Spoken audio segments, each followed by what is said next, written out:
Jumping back into the action now on the Chip Shot Football Podcast here in Week 10, we're going to jump into our weekly game picks that we always do. We've gone through the first 9 weeks, and now we're starting in the second half of the year with a couple of good games on this week's schedule. Looking at the half of the first slate here in today's segment, then tomorrow we're going to do part 2. Looking at some of these games, we're going to start off in the top left-hand of your screen, looking at the Steelers traveling to Washington off of their bye week and playing the Washington Commanders. The Pittsburgh Steelers, this is their first game to the toughest part of their schedule. The rest of their games are the toughest part of their schedule. The first half, not necessarily so tough. Now the Commanders only starts a chain of games that the Steelers have to go through, a gauntlet of games that they have to go through. If they want to make it to the playoffs, they still got to win a good amount of those. So the gauntlet really starts here with the Washington Commanders on the road. It's the first look at some of these new pieces. Mike Williams is supposed to play a little bit. Preston Smith for the Steelers is also supposed to play a little bit. Marshawn Lattimore didn't practice today for the Washington Commanders, so that one is still to be determined on a new team. Second day not practicing. It's not looking great, but you never know with these players, honestly. They'll practice on Friday or Saturday, and then they'll probably be out there, but we'll see. We'll see how that goes. Maybe we'll see the Steelers' new pieces, maybe not so much the Commanders, but yeah, like I said, this is the toughest game the Steelers have had all year. The first half, like I said, with the records of those first couple games or the first half of the year for the Steelers, not necessarily living up to what the Commanders bring to the table also. So it's a good sort of litmus test to see where the Steelers are at. The Commanders so far are 0-1 against the AFC North. Funny enough, they only played the Ravens, but it was a close game, and how good the Ravens are, there's no doubt about them. And the Commanders came up short in that game. They were on the road in that game, and now they have the Steelers at home. And being at home, the Commanders are undefeated at home. They're 4-0, while the Steelers also coming in with a 3-1 record on the road as well. So two very good records. The Commanders still haven't lost at home. They almost did, but the Hail Mary to Noah Brown against the Chicago Bears kept that streak alive. So the Commanders and the Steelers, this will be a very close game. And it's so close that I really don't know who to go with. I've watched every Steelers game, and I would believe that they're good. I would believe that they're a good team. There's been some hiccups. There's been some bad plays, right, like all teams go through. I want to believe they're good, but to be fair, we haven't seen them play a team like this. And it's crazy to say because it's a young team, rookie quarterback, and how quickly they've turned everything around. It is so close to call, and I would like to go with the Steelers, but it's so uncertain. I think it's still so uncertain. I know the Commanders are pretty good. They're pretty decent. They've played some good teams, and they play some good football. So for that reason, I'm going to try and stay biased, and I'm going to go with the Commanders in a close game, being undefeated at home. It's going to be tough. It could swing either way, but if I have to make a decision, I'm going to go with the Commanders in this one. Then a bit more of an easier game to call, the Giants and the Carolina Panthers. Another international game. This one's going to be in Germany, an early start time over here at 9:30 a.m. Eastern Time. And the Giants are coming off of a close game against the Washington Commanders in New York. Unfortunately, they came up short, and they lost their fourth straight game, whereas the Carolina Panthers just won their first game in a while. They snapped a 5-game losing streak with their win over the Saints. And Bryce Young is also still expected to start in this game.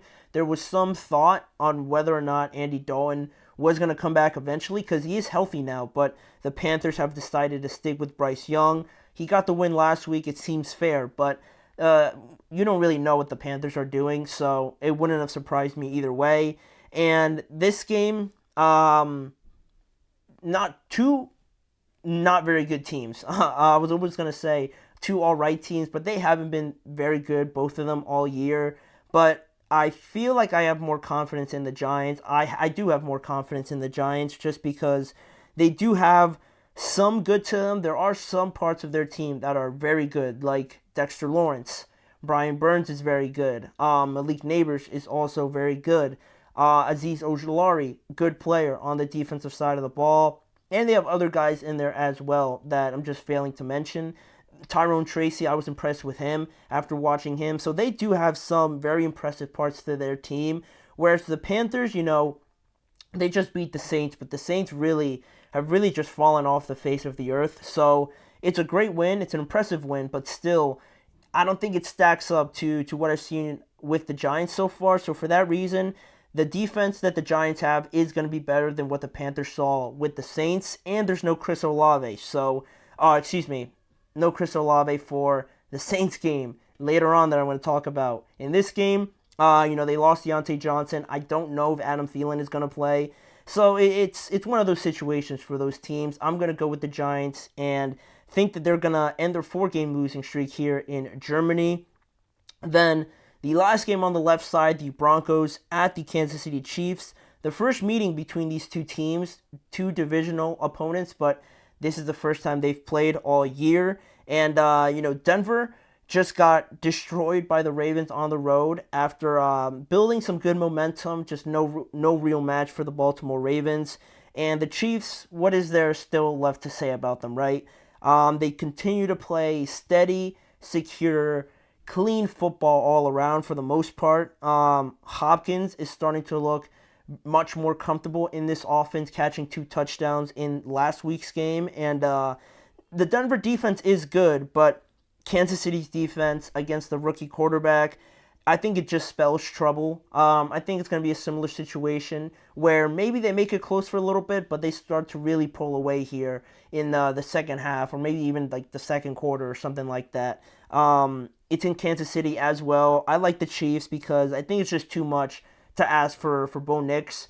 He's going to have his moments, but I think it's just over the course of the game, I believe it's going to be too much. And Denver's offense really also not really there to keep up with what the Chiefs have as well. So give me the Chiefs in this one to go to 9-0, which is crazy to say, but it is what it is. They're going to win this game. So moving on to the right side, we got the Vikings and the Jacksonville Jaguars. Some news coming this morning as I was preparing for this segment.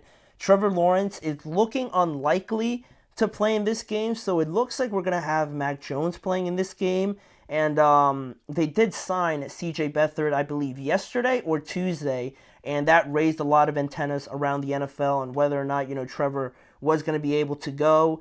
Doug Peterson refused to confirm if he was going to be able to go yesterday, and now, according to some of the reports I saw, it's looking a little bit unlikely as Trevor Lawrence deals with a left shoulder injury. So not ideal for this situation, obviously. And looking at the Vikings as well, coming in to play in Jacksonville after coming away with a big win against the Indianapolis Colts because their defense played better finally, and they were able to shut down the Colts offense, who, with Joe Flacco, there was a lot of belief in that, but they made them look pretty pedestrian overall on Sunday Night Football.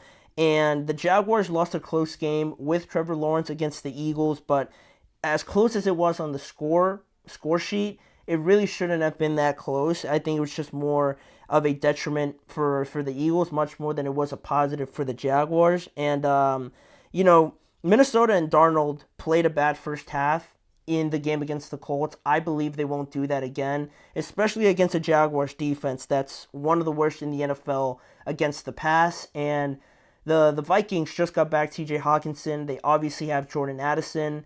We don't have to say much about Justin Jefferson, obviously. So all of those guys combined with the Vikings just being a good team, the Vikings are going to win this one. And we should see Mac Jones play. Maybe he impresses a couple people, but still, realistically, I think the Vikings handle their business here and win this game.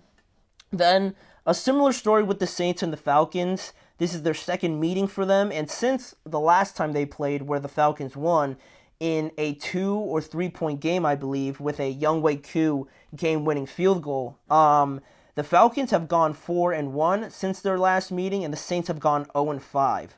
They're on a 7-game losing streak, and the pass defense for the Saints is okay, but they just lost Marshawn Lattimore. There's going to be no Chris Olave in this game, and it's going to be the first game also for Darren Rizzi, the interim head coach right now for the Saints. The Saints are in a very dark place right now. They're down there with the Carolina Panthers.